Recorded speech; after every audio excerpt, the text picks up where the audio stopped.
Good afternoon.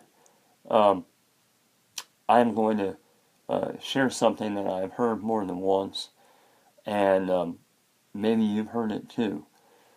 But there are pastors and theologians who are saying to their people, wrongly, that the word marriage and marriage itself is not found in the Old or the New Testament.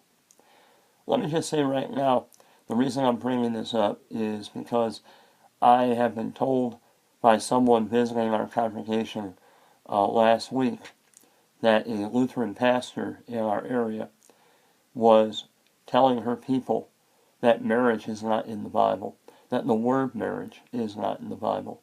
I imagine for the purpose of telling people that it's okay to live together or that natural marriage, traditional marriage, is a human creation and not one that God has established. Of course, she's not the only one saying it. I've actually run into people who come from a Baptist tradition also saying this kind of nonsense. So let me deal with this as quickly as I can, but as forcefully as I can.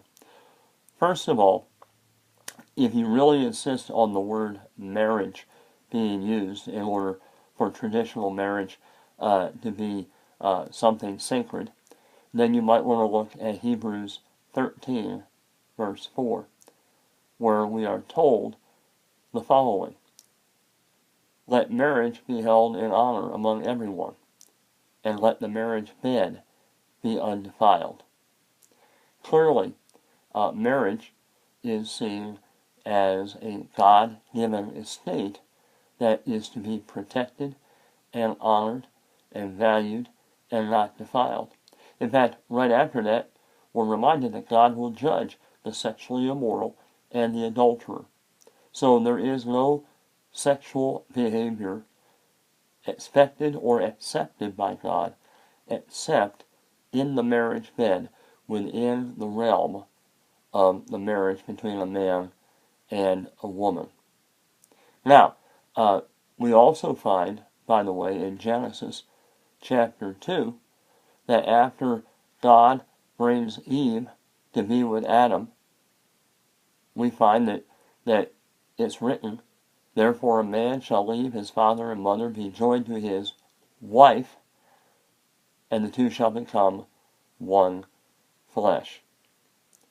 Now, it is true that the word marriage is not used there between Adam and Eve, but clearly Eve is his wife.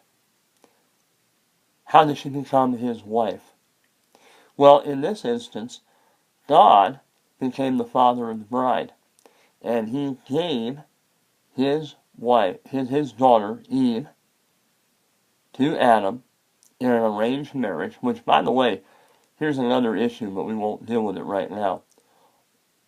It didn't matter that Adam and Eve were not in love or infatuated with each other. God gave them to each other. God arranged the marriage between the man and the woman. And they would learn to love each other as they grew together and as God was the head of that marriage. Love had very little to do with it, although I do believe that Adam and Eve both had a liking for each other. Love would grow in that marriage, as it does in all good marriages, where God is the center. But notice that God is the father of the bride. The bride is given in arrangement to Adam. Therefore, even though the word marriage is not there, certainly a marriage is happening. And this is declared by the fact that she is now his wife.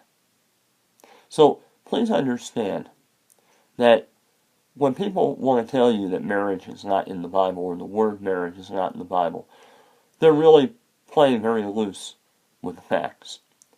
Marriage is biblical. Man-woman marriage is, in fact, the God-ordained creation. And notice that it's one man, one woman that is the God-given ideal for marriage. Not many partners, just the man and the woman, with God as the head, for the creation of a godly family, godly offspring, which we find in Malachi chapter 2.